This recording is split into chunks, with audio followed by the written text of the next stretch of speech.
Being 2:45, we'll entertain a motion to return from recess. So moved. Second. Motion is second. All those in favor say aye. Aye. And we're to item 8. We'll receive a presentation from Bridge Enterprise Solutions, DBA Bridge RM, and welcome to 2:45. Thank you so much, Chairman Taylor and members of the Oklahoma County Policy and Governance Committee. Thank you so much for having us here today. It's our pleasure to provide you with a walkthrough of our proposal for American Rescue Plan Act Consulting and Management Services. I am Tracy Yates, a partner with Bridge RM. I'm here today along with Emily Seamers, also from Bridge. She will be your day-to-day contact. Our firm is a 13-year-old SBA woman-owned risk management consulting firm headquartered in Edmond, Oklahoma. We are experienced project managers, process design, and automation specialists. We work across the nation helping organizations comply with HUD, VA, and USDA regulations primarily. Our Bridge team will facilitate day-to-day communication, project management, and act as a local sounding board of reason for all deliverables and recommendations to this committee. Our 30-plus employees primarily live, work, and play in Oklahoma County. We've all watched our friends move to Deer Creek for their great baseball program. We've gotten tickets speeding through Arcadia and that little trap there. We've watched tornadoes pass through Nuwala. We all know where we were during the Murrah building bombing. We've watched downtown Oklahoma City transform from tunnels to rivers. We've been stuck in traffic in Northwest Expressway and watched Mustang property values soar. We have a deep admiration for this county and a desire to see it prosper. We also understand the weight of this enormous responsibility that you have, and for Oklahoma County to leverage these ARPA funds and others to create a more stable and secure future. As a result, we've engaged 2 key partners with deep and precisely relevant experience to help us execute this well-laid plan. As outlined on page 3 of your handout, I'm joined today by our project partners, national CPA firm Grant Thornton, and without the limitations placed on CPA firms, we've also partnered directly with local legal counsel, Derryberry and Nafee. Grant Thornton has extensive experience in the management of federal disaster funds, including ARPA funding. Grant Thornton will provide key technical resources to support this project, as well as provide a national perspective. Grant Thornton has a clear understanding of federal regulations, policies, timelines, processes, and systems that govern eligibility and reporting required with regard to ARPA funding. Representing Grant Thornton here today is Principal Tamara Reynolds from the great state of Texas, and Grant's analyst, Kyrie Burke from Dallas, Texas. Derryberry and Nafee is experienced in supporting county needs for legal advice, as well as legal requirements around federal funding. Representing Derryberry and Nafee here today is partner Doug Rice. I want to turn your attention to page 4 of the presentation just to talk a little bit about our vision. Our vision is to facilitate unity among the stakeholders with a vested interest in the investment of these ARPA funds that have been allocated to Oklahoma County. We know that a divided house will fail, but a united house will stand. We expect to promote, as a result, unity for key decision makers, clear paths for approvals from constituent majorities. We expect investments to be aligned with key federal and state laws and limits. We envision investments that will create a foundation for sustainable stability through investments in Oklahoma County. As outlined on page 5 of our mission, it's fourfold. We operate to maximize impact of ARPA funds. This means we will endeavor to ensure that investments by Oklahoma County of these ARPA funds is made for the highest and best use projects. This also means that the investment process will support compliance with federal and state laws. We believe in creating smooth and seamless investment decision tools. These decision tools will increase the velocity at which good decisions are made. Proven peer-supported processes will create simplicity in the way decisions are made, investments are executed. Transparency, we know, is a key objective to supporting stakeholder unity and clear and concise fund tracking and reporting and expert level compliance. Just to summarize our project overall, we have we've committed to a fixed cost for you, which is listed on your handout. This reflects basically a commitment of approximately 4 FTEs that will be flexible team members available to meet your needs. Our effort will be allocated into 6 key areas, which we believe best summarizes the needs identified in your RFP. Tamara will talk about these areas and our approach in detail. However, as you can see in our pie chart, approximately 70% of the effort will be dedicated to strategy, process design, compliance, and quality control. From these efforts, we expect to deliver 5 distinct outcomes. Number one, we will help the county facilitate informed ARPA investment and spending decisions. We'll deliver to you a simple, peer-proven decision-making model. We'll provide you with insightful legal and local legal analysis. We'll institute robust financial tracking. And lastly, we'll enforce disciplined project and communication management. So now I want to pass the mic to Tamara from Grant Thornton to walk you through our proposed framework in more detail.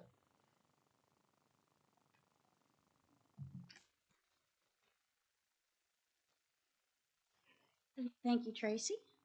I'm pleased to be here to support the Bridge RM team. We've worked with Bridge RM on many occasions. When they brought us this opportunity, we were quite excited to partner with the local team. I'm Tamara Reynolds. I lead Grant Thornton's state and local practice. I am based in Austin, Texas, but we do work in about over 25 states and many counties. Prior to taking on my role in state and local, which was about a year ago, I was in health and human services and public health. I bring that experience to this opportunity. As Tracy indicated, I'm covering 3 areas. 2 of those were things you asked for in your structured outline, and the other is our general approach. The first thing I'll cover is how we've organized the work in the RFP based on our understanding of the requirements. There were a lot of requirements in the RFP, so we had to do some organizing to make sure we knew how to stage those out. The second is I will respond to your question on experience with federal projects. Third, I will respond to your question about challenges and outcomes we've seen. So before we jump into the framework, wanted to provide some backdrop. The pandemic has seen, as you know, an unprecedented level of money coming into local governments. I would say it's like your job has become much harder and bigger than it was before the pandemic. Oklahoma County is no exception. Before ARPA, and you've probably heard a theme, there's a lot of different funding sources. Before ARPA, the county received coronavirus relief funds of $47.2 million. Those need to be expended by the end of the year, or at least earmarked to be expended by the end of the year for a variety of recovery types of things. And prior to ARPA, the county also received around $8 million in grants for HHS, for minority health care and minority outcomes. Then you enter ARPA, which was March of this year, and you have the Emergency Rental Assistance Program that the county directly received, which appears to have been pooled with the city and is being handled by a third party. Then you have the $154.9 million in coronavirus state and local fiscal recovery funds. And then outside of these, there are other ARPA programs the county may want to apply for. There's FEMA Public Assistance Category B. There is Economic Development Administration's Economic Adjustment Assistance Program, which allows for funding infrastructure and a lot of other projects that may not be as narrowly defined in your relief fund or your state and local fiscal recovery fund. So then we have post-ARPA, which was just a couple weeks ago, the infrastructure bill and the Build Back Better.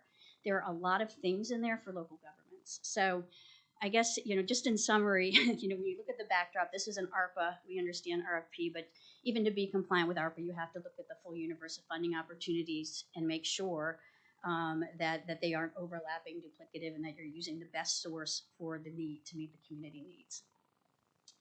So I think it's prudent that you've asked for help in managing these funds. We're seeing an uptick in RFPs and activity just in the last few weeks, I think, as counties and cities who were in direct receipt of funds have the challenge of now managing a much bigger organization and set of funding. So with that backdrop, I'll introduce our proposed framework. There were probably 25 to 30 requirements in the RFP. We've organized them into 2 phases and 6 areas. The first phase are the things that need to be done in the next 12 weeks.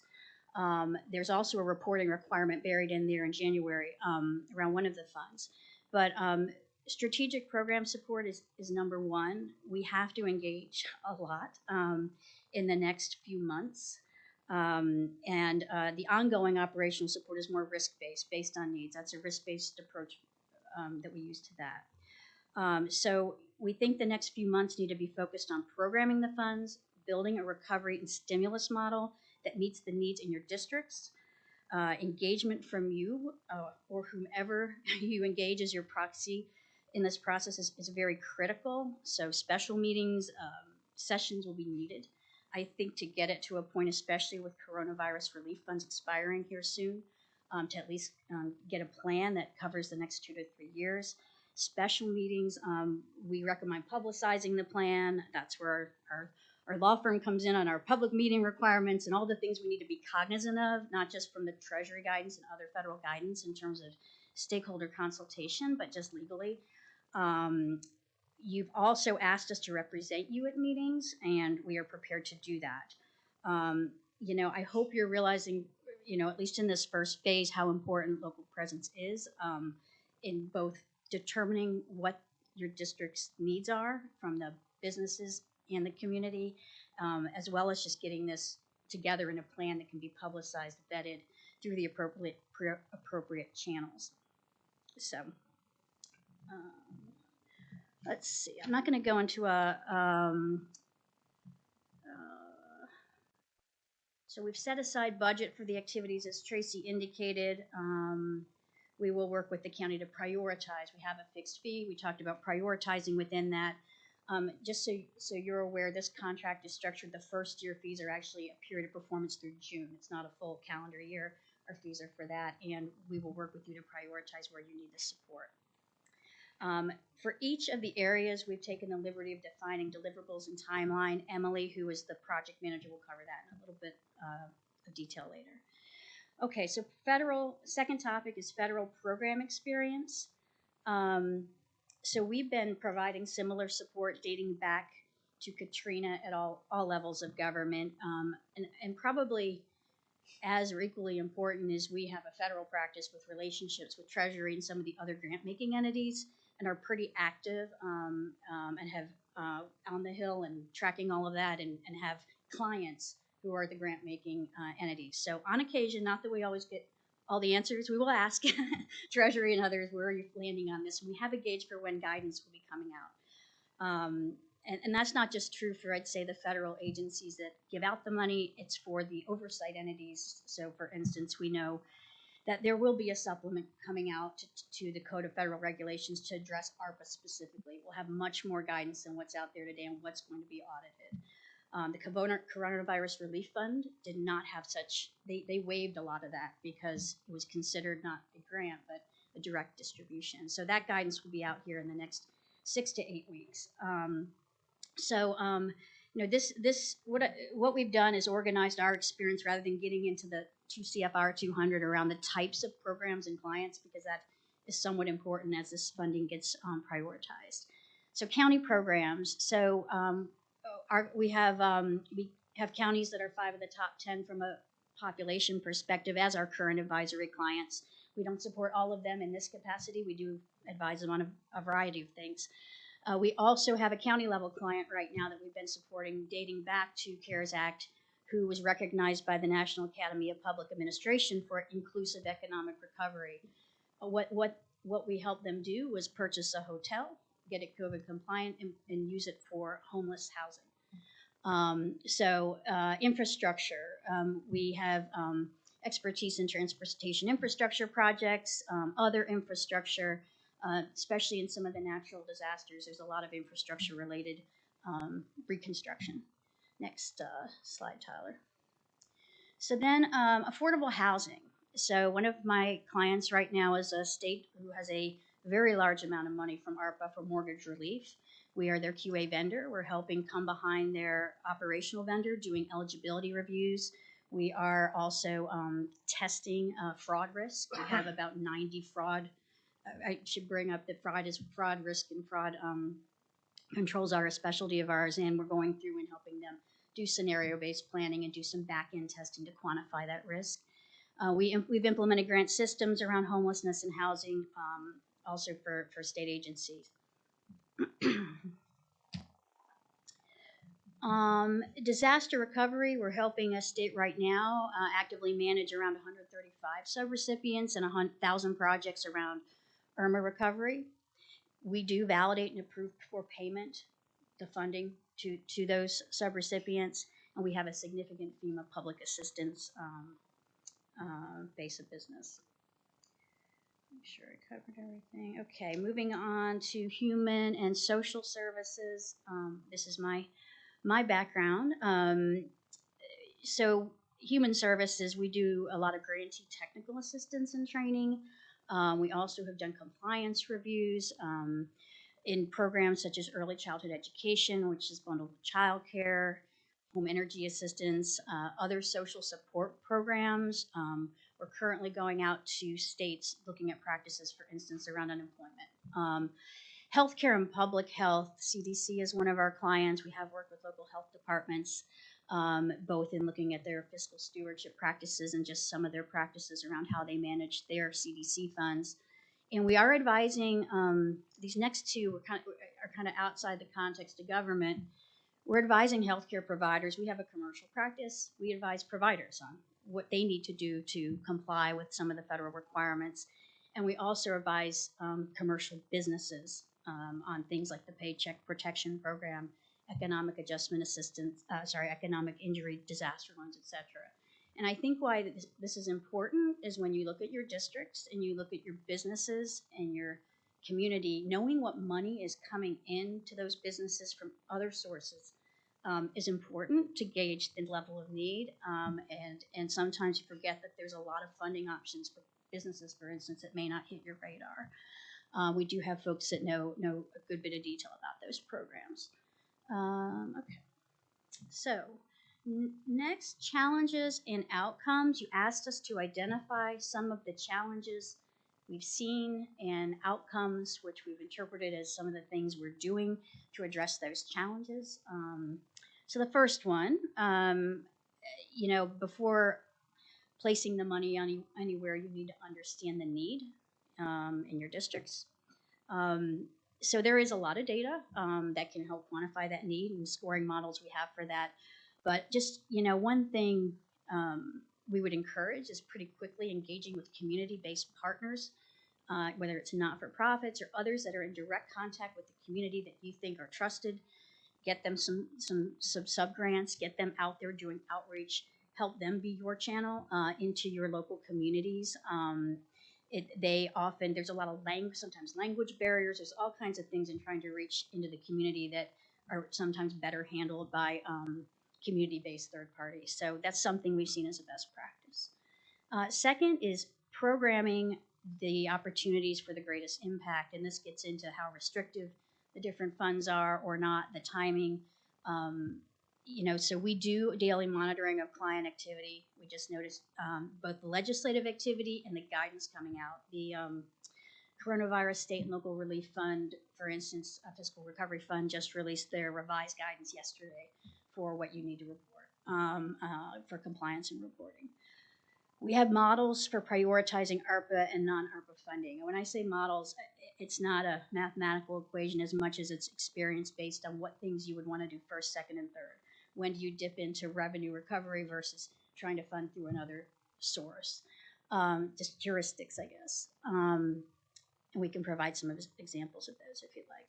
Then another challenge is this push to get the money out fast, and especially in these social assistance programs like emergency rental assistance. There was such a push to get it out. There still is, and Treasury's clawing back that money if the governments haven't used it, which I don't know if that's the best metric, but that's what they're doing. They want the money out, but and the rules are really unprecedented in how little you need to apply. So you're balancing the risk of fraud against getting the money out. So, and it's kind of accepted almost that you'll have a level of fraud and improper payment.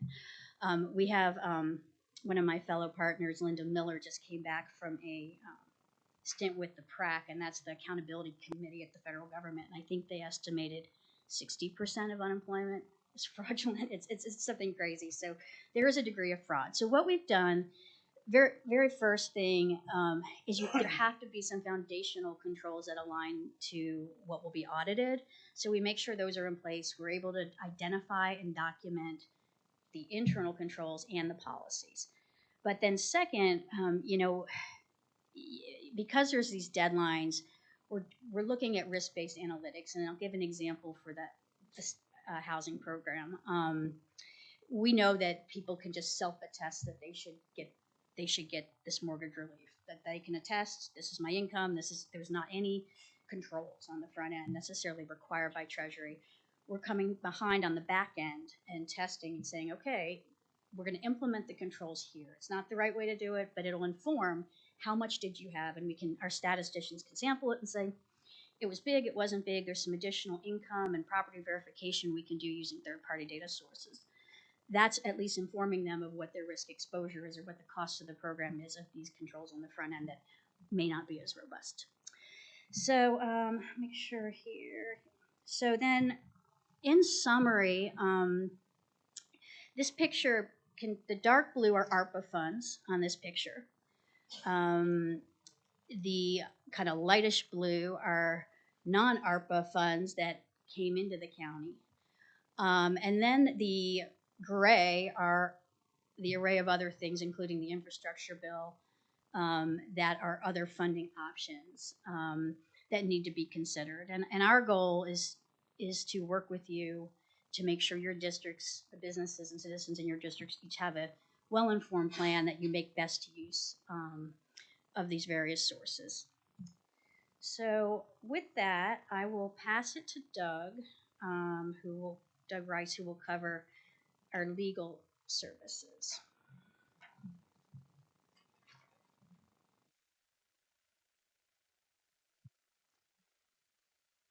Good afternoon. My name is Doug Rice, and I'm the managing partner with local law firm Derryberry and Nafee. We're very excited to partner with Bridge and Grant Thornton on this project with the county. We believe that our firm is very well suited to provide the legal services that may be needed in terms of any legal issues, research for the expenditure of these ARPA funds. And a lot of that dates back to the founding of our firm in 1980 by Larry Derryberry, who had been the Attorney General in the 70s. As such, had worked a lot with state governments and those types of entities and kind of had a practice focused on that type of work, which he brought when he started our firm. That work with nonprofits, state agencies, county agencies, and government has kind of been a cornerstone of our firm and has continued to this day. Our firm also, of course, has a very diverse practice in terms of representing local businesses, both, very small-owned businesses all the way up to, Fortune 500 companies. And so we have a very diverse practice area. And the work that we do, with state agencies includes services that, involve things such as RFPs on various issues, contract interpretation with state agencies, as well as doing, legal research, analysis, coverage opinions of, various applications of state laws on whatever may be involved. In terms of county government, I would note that our firm does have a history of working with county government. We have long represented the Association of County Commissioners. I know that Oklahoma County is not a member of the Association of County Commissioners, but we've long represented them. I currently represent the association and provide legal work for them on a variety of issues that are important to county government. So we do have kind of that awareness of the issues that counties may face, both big and small, that we would bring to this project. In terms of our work and the legal analysis that we do, of course, our firm subscribes to Westlaw, which is the leading research tool for lawyers and legal professionals. That enables, of course, us to provide timely, efficient, up-to-date research and analysis on a variety of legal issues. Of course, that was very important during these last 20 months with COVID. We had a variety of issues from clients that requesting interpretation and analysis of the various programs that were out there. So we were well versed in responding to those needs of our clients. Our firm is a local firm. We're headquartered on Lincoln Boulevard, just a few blocks down from the Capitol. I would be the point person for this contract to take any kind of request for any legal interpretation, legal needs.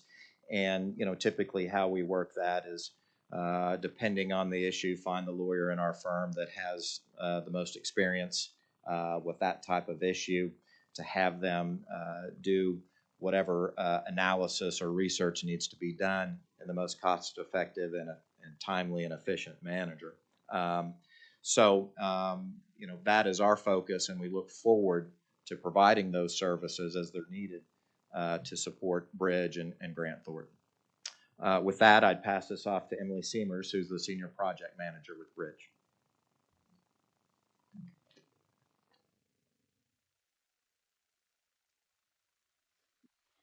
Thanks, Doug.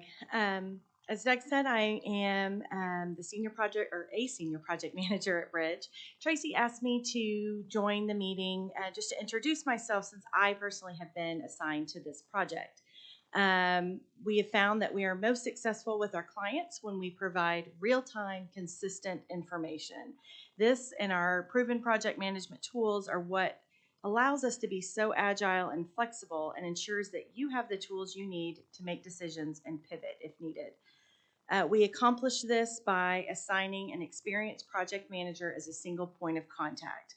So you get me, my education, my project management experience, and even my implementation experience, which, being on the receiving end of project management, has really caused me to grow. So you get someone local. I live and office locally, so I'm available both virtually and in person. My clients get a weekly reporting package. So you receive a PowerPoint that walks you through any progress that we've had in the last week, timelines, updates, any risks or opportunities that have been identified in the last week. And they're really visually simple, so that it's like anyone can pick it up and understand what's happening. As part of the package, I also include a weekly detailed project tracker for those that love details, and for those that like to stay at the high level, some great summary reporting. I also am available, I recommend, for at least weekly, if not bi-weekly meetings. These do not have to be long, but they are really the foundation of making sure that your team is fully up to date.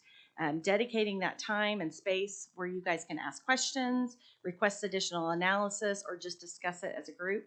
These, again, can be virtual or in person, whatever is best for your team.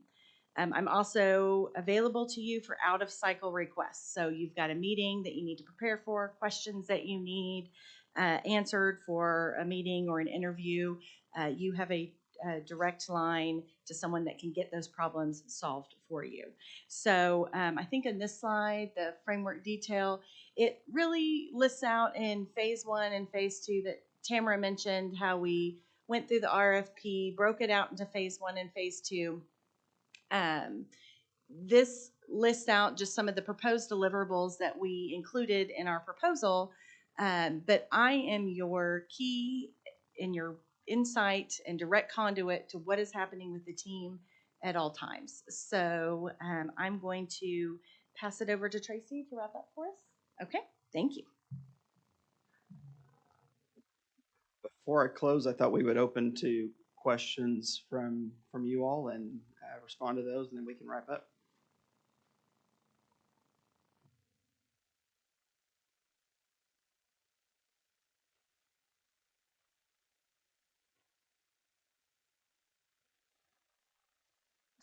Since our RFP went out, and I was looking at some of your references and noticed some of the work with the state that you put down.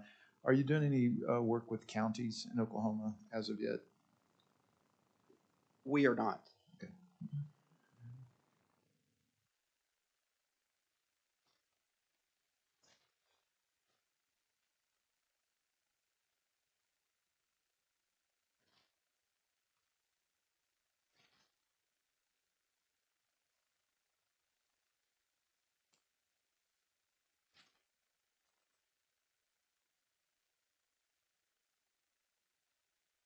Some of the some of the things that we've been hearing are the subrecipients and the tracking of the subrecipients, and it sounds to me like you've got more boots on the ground, more of a local type thing. So that seems like a question that's fairly easily answered if you're going to be able to do those kinds of things. Is that something that you envision on getting done for, just going out and doing site checks on these subrecipients and stuff like that? So Yeah, depending on how many you have and what you've assessed the risk to be at, yes, I need to do this on site.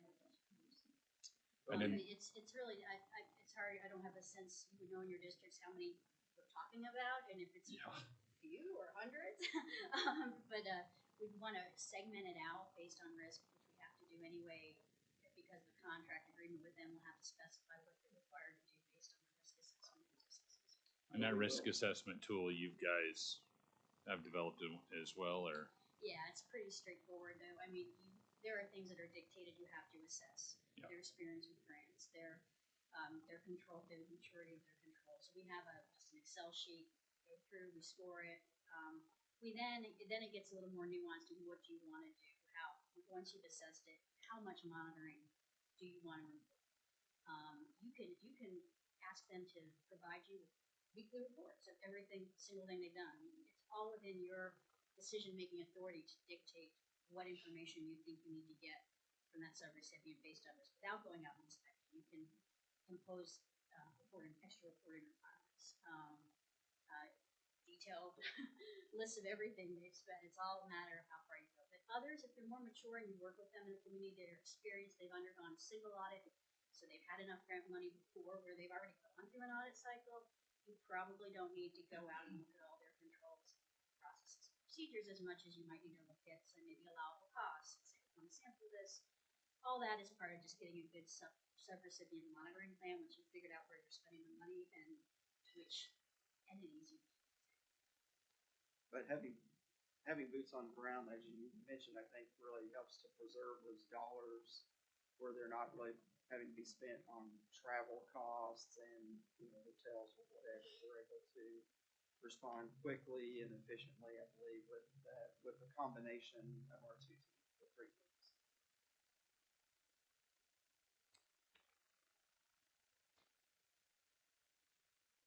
Did you get booted?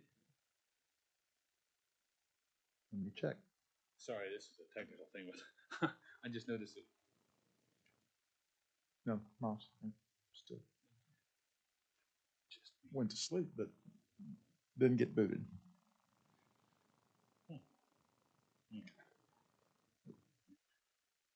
You guys have the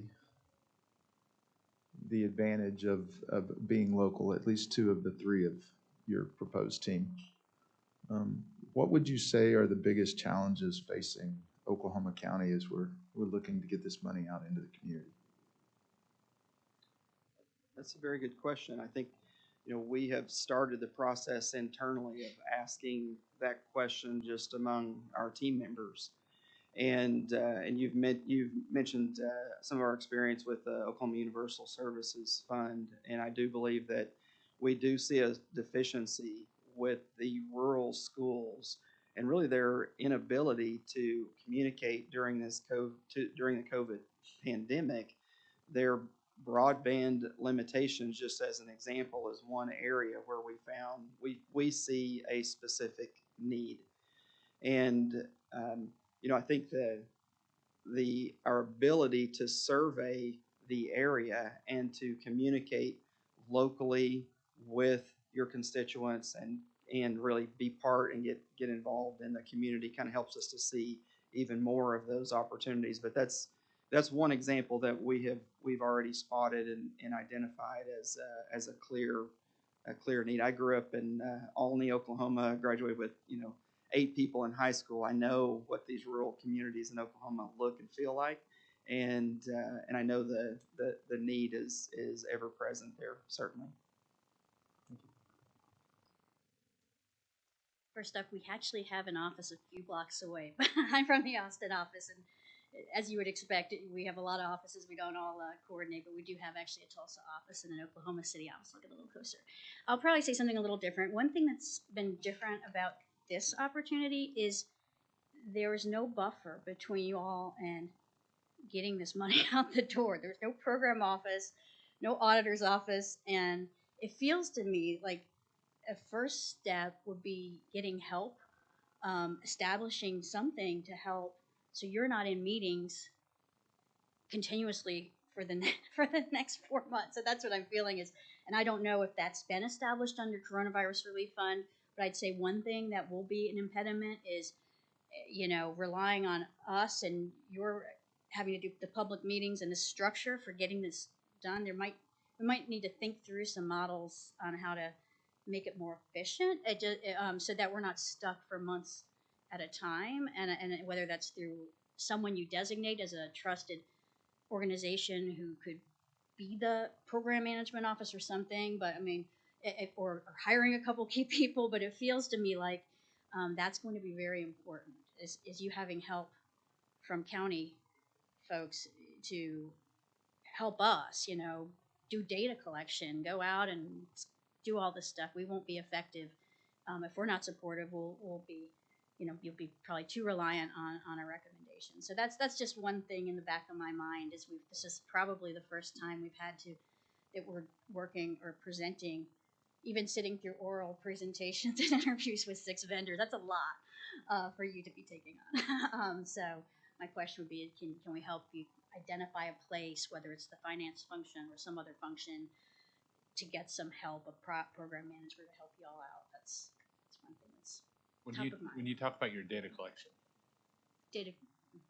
what kind of data are we taking in that you're? It could be as simple as taking in requests for projects. It could be, getting back to folks on the status of their projects. It could be gathering data about your districts and the population, not just public data, but data sets you may have. I don't know what you gathered to be able to help score some of these projects and programs. It's just, any kind of interaction we'll be having with your districts and your communities. Are those subsets that you could develop? Yeah, there's a lot of data out there. Oh yeah. It's not, Especially with the census. not the that just issue. went through.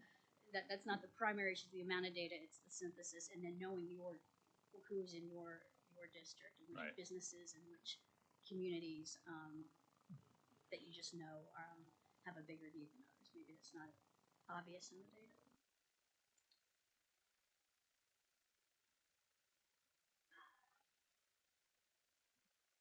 Right, I'm good. Joe looks like he's still formulating.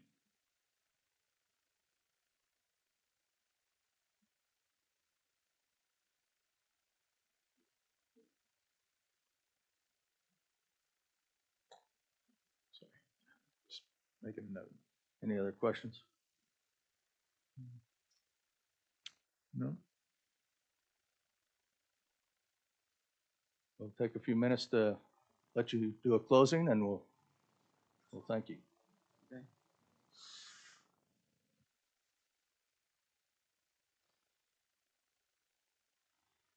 I think that it's very obvious that we have both a committed local presence and a national perspective with deep knowledge in the areas that you all need to work in. But like Tamara said, this is the level of work for you is unprecedented. The level of processes that need to be established, and then the public oversight that will be involved, we think is also unprecedented. And we believe with this team, especially with legal counsel here to support us, as well as this national perspective, and like Tamara mentioned, the close connections even to Washington that they have, and then drawing that down into our ability to actually vet what ideas are being presented, even from from these national perspectives into a local point of view. We think is super powerful. We have to live with the outcomes. We're going to be here, and so it's very important to us that this gets done well and it gets done right. So I appreciate you taking the time to serve us, and we hope to give some of that back to you all. So thanks for the opportunity. Thank you. Yeah. Thank you.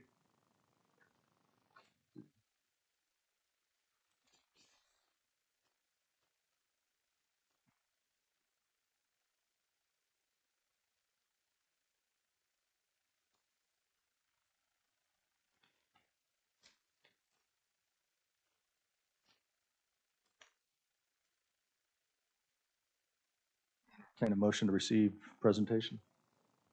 So moved. Second. Motion is second. All those in favor say aye. Aye. Thank you.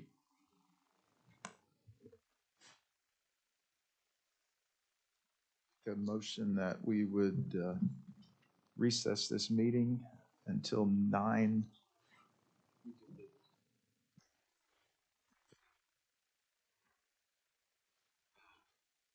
I'll make the motion to receive this document. The clerk is said we wasn't gonna vote. Second. Oh. Motion is second to receive the document. All those in favor say aye. Aye. Thank you. Okay.